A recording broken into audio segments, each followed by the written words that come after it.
Hello lovelies, it's Tracy. Thank you so much for coming back to Cottage Therapy, where I use my hands to heal my mind. So today we are finally going to be talking about the main bathroom, and it has been a long time coming, and I've sort of put off doing this video, not because I don't want to, but because I started filming and documenting more intensely, maybe like close to when this was finished. Like, there was a lot of aspects to doing this bathroom that I didn't film, or I only got small clips of, so I need to sort of talk through more of what I did. And if there is anything that you want me to go more in depth into, whether it be how I did the wallpaper, how I did the vanity legs, please let me know, because I still have a few things to do in that bathroom, as well as I am going to be doing some of the things I did in that bathroom in our ensuite. So that way I am going to have to be doing it again. So if there's any particular aspect that you would want me to show more in depth or talk more in depth, please let me know in the comments.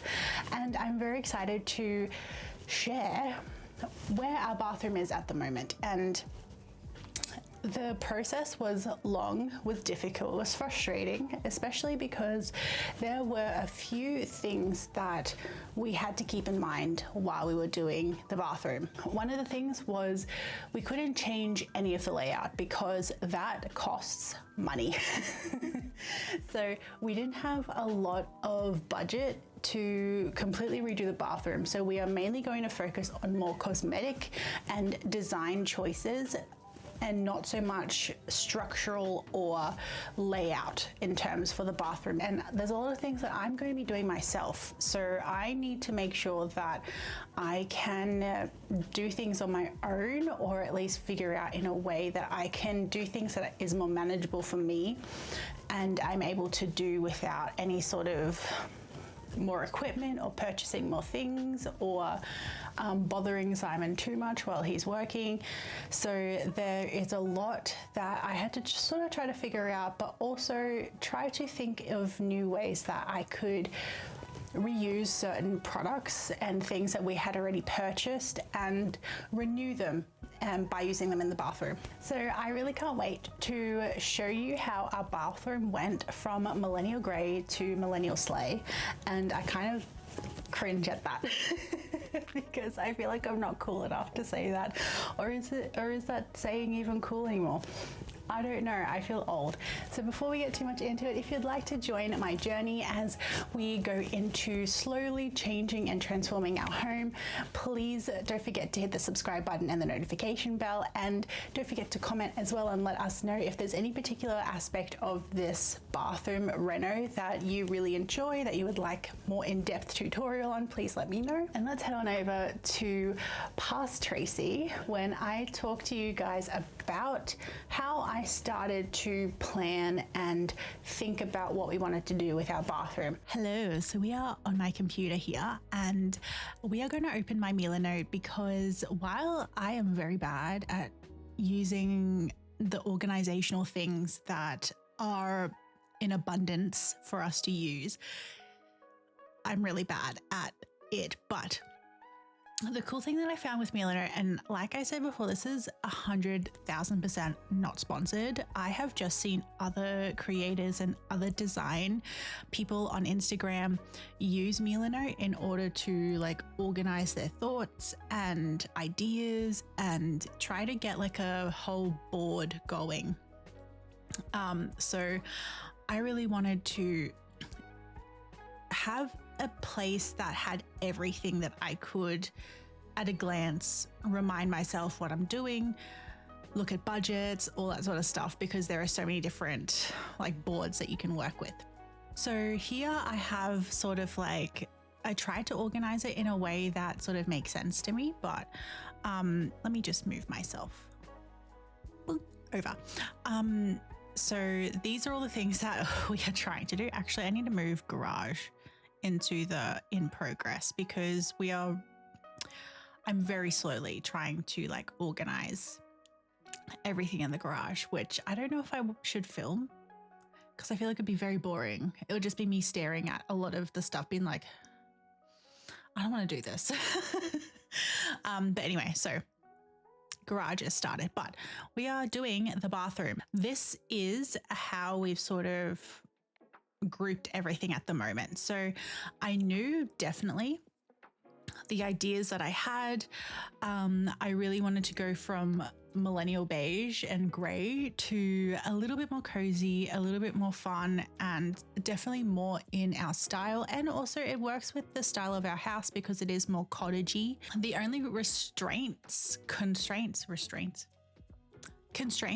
that we had was the paint color. So we were going to try to make sure to use up the paint that we had already purchased for our bedroom, which is these colors here. So this was Gracie from Tin, and then this was Midnight Pancakes, I believe. So we really wanted to use up, or at least use these colors. So these were the things that we wanted to work with. So definitely we wanted to make the space a little bit more cozy, a little bit more warm and less clinical looking, because if you remember the before of the bathroom, because we wanted to keep within this color family, or at least these colors, I tried to find photos of bathrooms that used these sort of tones. That way you can really get in your mind more what it will look like, because the color completely changes how you visualize a space. It really does like make or break what you're sort of thinking. So this is very much the theme. Very sort of cottagey, very Victorian inspired wallpaper, these like gilded touches, but I still wanted it to have a cottage feel, to not feel so like extravagant, but have extravagant essence to it, as well as these were the other colors that we were sort of thinking. Definitely using Milo Note helped to collate everything, as well as because this sounds like an ad. I'm not going to go into a whole thing about Milo Note, but it just made things easier for me to sort through the different ideas I had, the different elements that I wanted to bring in, especially, you know, like the round mirror. I wanted to have the vanity with legs. So I had to figure out how we were supposed to get a floating vanity and not rip it out of the wall, and have a bit more of that like grounded feel that a lot more historical homes, and I feel like more upper scale homes now don't have vanities that are floating unless they're like fully modern. This was the main inspo that we were working with. One thing as well, actually, that I just want to say is that I find that it is super hard for me to not keep adding elements. It's so hard for me to just stop. But I think that is just like, I think that's just going to be my burden, I think, for the rest of my life. I am constantly seeing ideas and then wanting to incorporate them into a space that is technically done.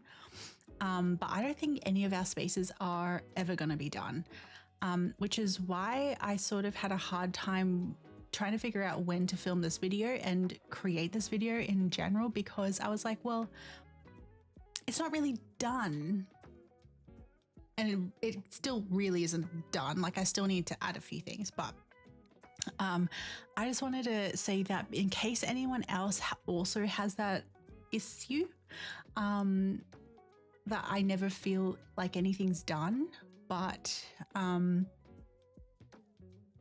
I think I just got to do it. You know what I mean? And then if things change, things change. So I'm just so happy to show you our process and our progress and where we're at the moment in our bathroom. And then I'll let you know as well if there's anything that we would like to change. Welcome back. Now, painting was difficult because we were sort of limited on what color we were going to choose. And this as well because of the whole budget aspect of this design change and makeover was obviously trying to keep things within a good budget, trying to be more mindful of what we purchase and The paint was something that we still had left over, and we had heaps of it left over from doing our bedroom. So we had so much of that paint left over that I thought, let's just change the bathroom. Maybe we'll do the lighter warm color. And as you can see here, it didn't really make too much of a difference. So I was sort of like, okay, I showed Simon and I was like, what do you think of this color? And he's like, where? We sort of thought, well, stuff it, you know, let's just go big or go home, basically, even though we are home. So we decided to go for the more full-on peach color, and color drenching has been a theme, shall I say, in this whole renovation, because we just love the seamlessness and the space that color drenching really seems to open up within a room. It allows the eye just to wander up and down. And because we have tall ceilings, we have 2.7 high ceilings, which is taller than the average home. We wanted to make use of that. With the paint came trying to figure out exactly what I want to do for this wallpapered wall. And like I said before, wallpaper is expensive. I did it once in our ensuite, and because it's such a small space, I was cursing and sweating. Because this space is much bigger, the wall is much bigger, we thought that we would go a bit more of the economical route and fake the wallpaper. Was it easier? Hell no. It was not easy at all. I decided to do things the hard way, and instead of just getting a pre-made stencil or a stamp or anything like that, I thought I would carve it out myself. I did end up having to buy the tools for this. It ends up being cheaper than wallpaper, way cheaper anyway. So you do have to buy the lino blocks in order to carve, as well as I bought some Japanese carving tools, which buy the Japanese carving tools. Whatever you do, don't skimp and purchase the cheapest of the cheap lino print like carving tools, because your wrists and the quality of your work will thank you later on. So I really wanted to incorporate parts of us and personalize it to us, because we both really like Halloween, we both really like spooky aspects, but as well as we love the cottagey and Victorian era design elements as well. So we decided to do some very inconspicuous spooky. So I chose hemlock as the main motif that I carved out, so the bigger motif, because obviously the whole mythological legends, mythical beasts aspect too, and the whole like apothecary side to hemlock. And as well, I love acorns, so I carved a little acorn as well, just to bring that whimsy back, as well as a bat, because what's more gothic-y than a bat? And I really was tossing up between doing a cat, because we do have a cat, Beans, and the bat won out because it was just a little bit more, when you spot it, it's obviously hits you with a bit more of like gothic vibes, but if you're sort of glancing at the wall, you don't really realize it's there, and it can sometimes look like a butterfly. So it has that sort of like, is it, isn't it sort of vibe to it. So when I decided to fully paint the wall in the more mid-tone peach color, I decided to try to mix the two tones, so the lighter peach and the mid-tone peach, to create the wallpaper colors. I wanted to really sort of custom make how this is going to look, and therefore it's going to match in a bit more with the tone, overall tone of the bathroom, really sort of making sure that everything is as cohesive as possible. So with the wallpaper design, once I carved out everything, I then stamped onto the wall using the laser level and tried to get things as mapped out as possible and straight, which was the hardest part. And if you're doing any sort of makeovers or renovations, please purchase a laser level, it will literally save you so many times from trying to figure out if things are level. And it is probably one of the most used tools in this whole process. So using that, I worked my way along the wall, making sure everything was level and as evenly spaced as possible. And then using more of a muted color that sort of blended more into the wall color, I then added those bat motifs and the acorn motifs. There's parts that I want to change, which I'll get to in the last part of the video, of things that I want to keep adding or changing to what we've already done. So I'll discuss that there. But hand painting, the vines, there is a few things I want to change, but that's sort of where we are at with that particular wall. So now that that wall is done, it was time to add back in the towel rails and the towel / robe hooks that I purchased. So this ended up being so much harder than it needed to be. Anyone who has tried to put anything into a wall that requires a bracket or a screw, whether it be like a curtain, trying to find a stud, but trying to find a stud where you want it to be, that's the hard part. So wall anchors are your best friend if you're trying to put things into plaster wall. I went through so many different types of wall anchors because so many of them are absolute rubbish. Like I don't know if it's just our particular plaster wall or if it's like in general, but maybe it's because our plaster is thicker. I don't know what it is, but these plastic wall anchors that look like screws, I'll put a photo on screen, literally yeet them out of your life, because if you try to screw that into the plaster, it just ends up crumpling the things that stick out, and then they literally just crumple up. And then you're left with literally something that you try to screw in the actual screw for the thing, and then the whole thing's moving, and then you're stuffed.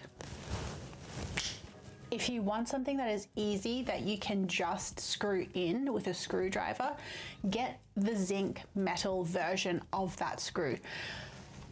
If I had just done that from the beginning, I would have saved so much sweat. So use those zinc ones for everything. So once the towel rail and the hooks were attached, I rejoiced because I felt like at least that one part that literally spurred this whole makeover to begin with was done. So to go with the new hardware, we also then changed out the Vanity hardware, the toilet roll holder, the door handles.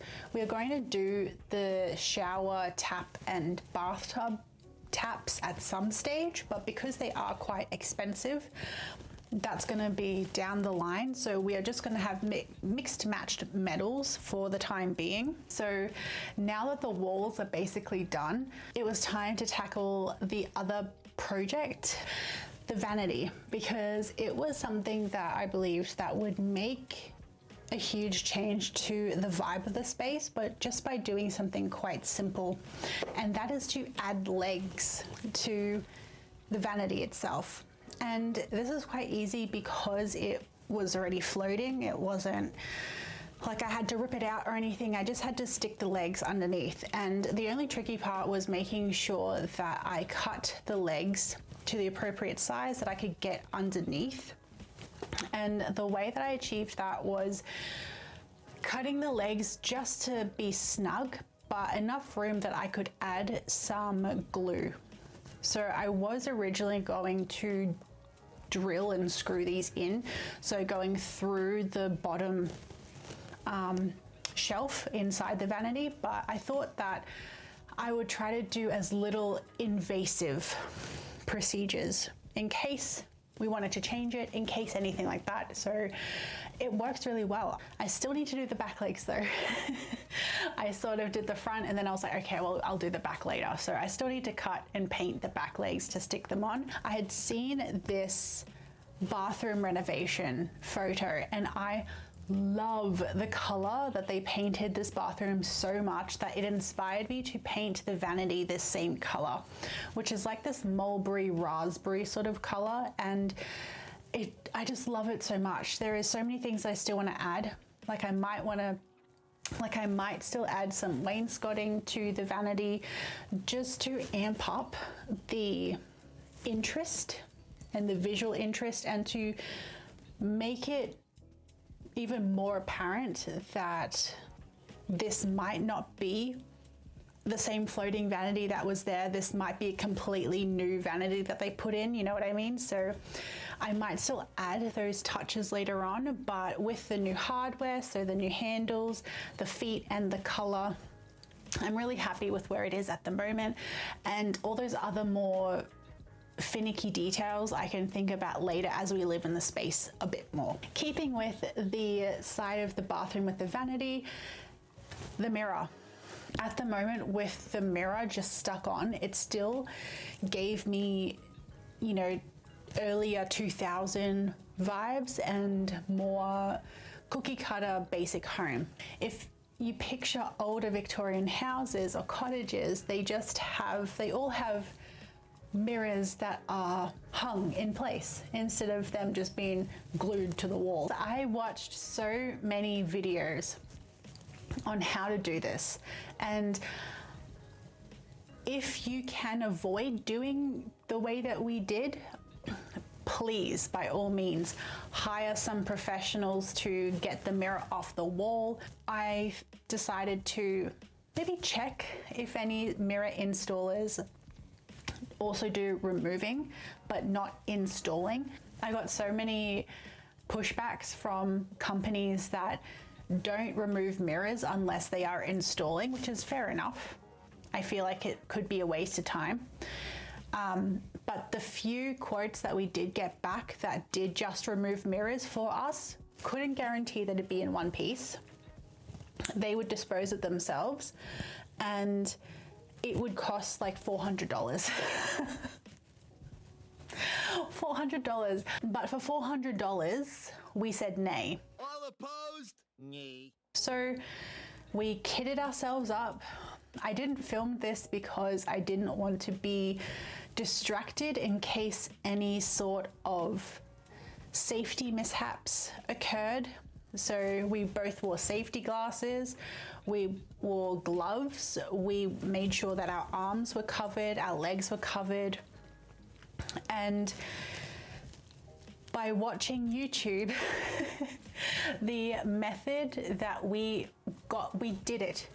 We got the mirror off in one piece, no cracks, it didn't break, was getting these wooden shims that I purchased from Amazon. They came all the way from the States because I couldn't find anything in Australia that was similar to this. You basically take these wooden shims, place them all behind the mirror, and then hammer them. So slowly use the mallet and get them behind the mirror.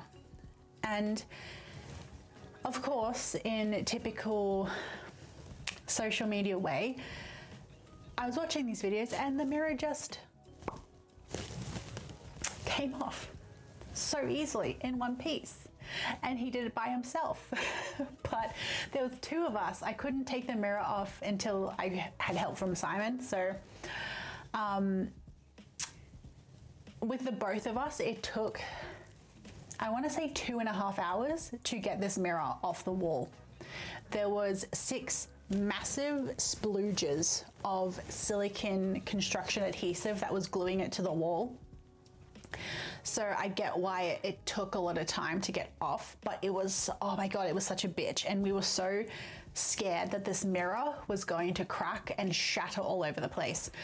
But we did it. It just took a lot of shims and a lot of wedging all of them in different sections to get the mirror off the wall. But I'm so glad we did it. The mirror is in one piece, so we could reuse it elsewhere, or we could try sell it. you know, it's a really good mirror.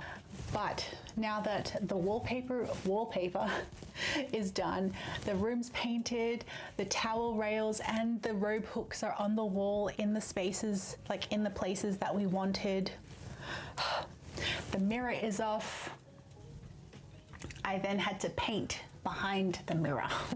I also had to patch the plaster and the wall where the glue took parts of the wall off as well. So I had to patch those up.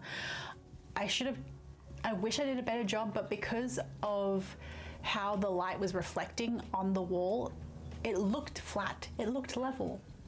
But now that it's painted, I feel like there was a lot more sanding I could have done in order to make it fully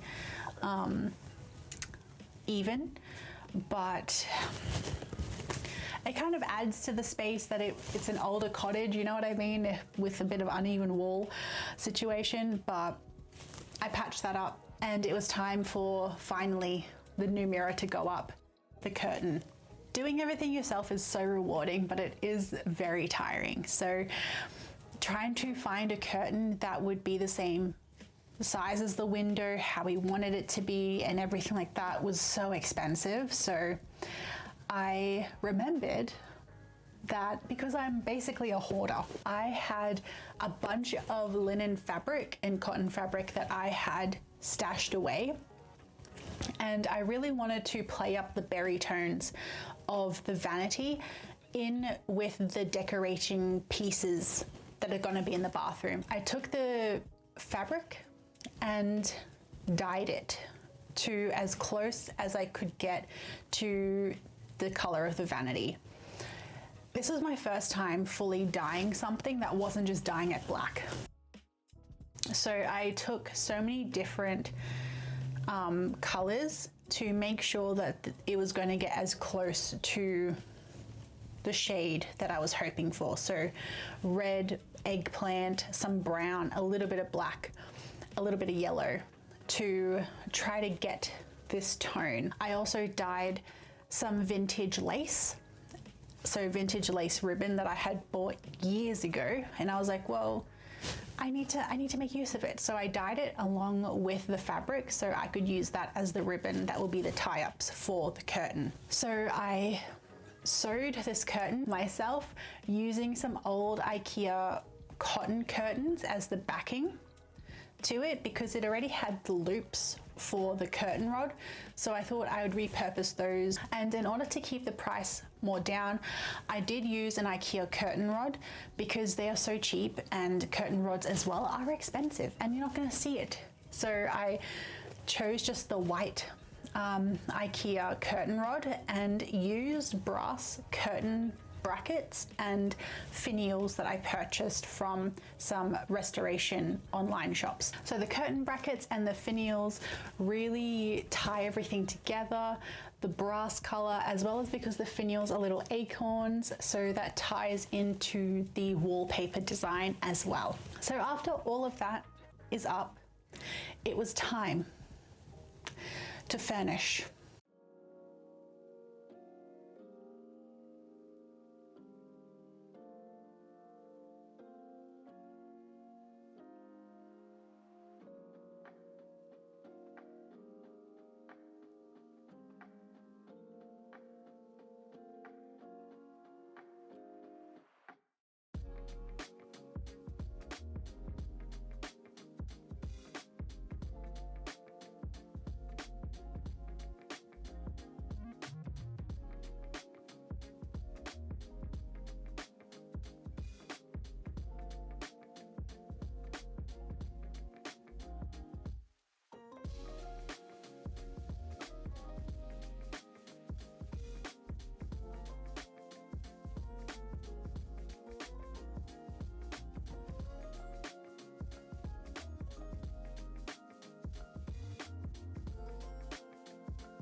So after all that, what's left? So I think for now the bathroom is done in essence. It encapsulates the vibe that we want. It's just those few elements that we still need to complete in order for it to feel like 100% done, especially because we have so many fun things that we still need to do, like our laundry, which is behind me.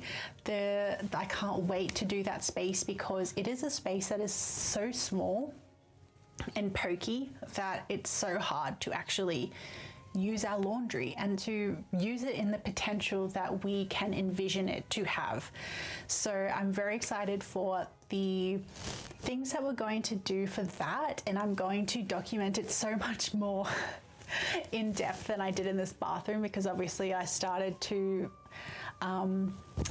be a bit more invested in filming the bathroom way after we've already begun. And then we still obviously have Simon's office to show you when we finish that a little bit more. Simon's still trying to figure out some of the artwork and things that he wants in it. So there is still quite a few things and elements that he wants to add to his office, but I'm very excited to show you at least maybe a process or like a progress video on where we're at the moment for his office. And then to start the laundry video as well. Something that I really want to do is to do like every other day videos or weekly videos on the things that we are working on week to week, instead of waiting for a huge chunk of progress potentially. Let me know what you lovelies think, if you think I should do just more like as the weeks go and show the process of what we're doing that week, or just do dedicated videos when that particular room is done or when a lot more of the process has been completed. I find myself going back and forth on either of those because I feel like I don't want to like have you lovelies wait for too long in between videos, but then also I get how unsatisfying it can be when it feels like you don't get to see the end result in a video. But I feel like that's life, but it's really hard to not satisfy that part of people's curiosities and interest as well. So let me know if there's a particular style of video that you enjoy in the comments below, but hopefully you enjoy this bathroom video. It took a long time for me to do because I was doing by myself and trying to work as well and and go to therapy and heal my mind and, you know, try not to cry throughout the whole process. So there was a lot of things happening and life-wise as well, but I really do feel like learning a whole bunch of skills and trying a whole different style of decoration really did help me visualize where I've begun in my mental health journey and where it is now. Because as I sort of stare at the completed room, it allowed me to also realize just how far I have come with the work that I've done internally as well. And just how much I was able to focus on what's in front of me and what's tangible and what's real.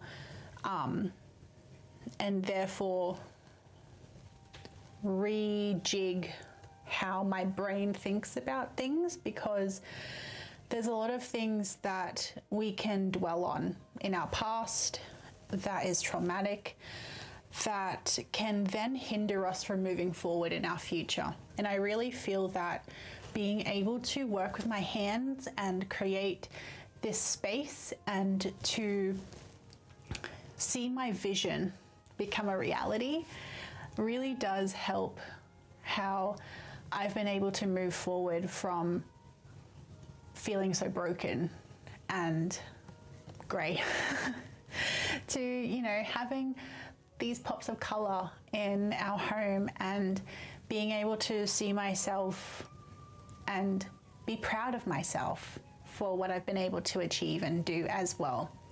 which is why I really hope that you lovelies as well can find something that might bring the same joy to you.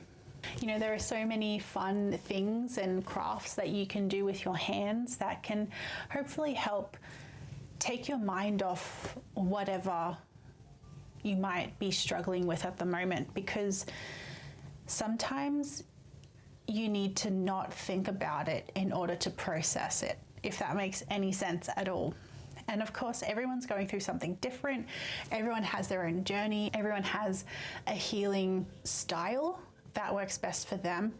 But if you haven't tried it yet, whether it be picking up a paintbrush and painting a wall, or painting some canvas, or knitting or crocheting or gardening, whatever it may be on whatever scale that you want to do, just give it a go and see how you feel, because seeing something be completed and working at something to get better at it really does help put things in perspective and allows you to feel a sense of accomplishment. And also, if you're doing all of this work in therapy and you are actually healing, it can be really hard to determine where that healed is. But by using your hands, I find that you can see the progress that you make with your hands can be reflective of what you're also doing internally. So hopefully you've enjoyed watching this process, that you are inspired to try something similar in your own home, or do some other sort of creative crafts in whatever capacity that you would like to do. And I hope that you stick around for more of what we're doing in our home. I'm very excited to show you lovelies all the different things that we are planning, especially when we get to the garden outside. I'm so excited to share my plans and to start on that this year. And it's really made me excited about our home, to do all these things and to have the satisfaction that I am going to be doing this myself, and, you know, with Simon as well, that we are both building our future and we are building our home to something that we are proud of and love. Just really makes me excited for the future, which I know at some point last year in 2025 I was not. So I feel like that really shows just how much growth and change I've gone through in order to be here today. So thank you so much for being here. If you'd like to join the journey, please hit the subscribe button and hit the notification bell. And don't forget to press the like button. It really helps us out. And please let me know, is there anything that you would like a more in-depth video on in the comments below? And if there's any other rooms that you're excited for us to show you. So thank you so much for spending this time with me today. I really, really appreciate you wanting to watch this video, and let's welcome tomorrow together. Bye.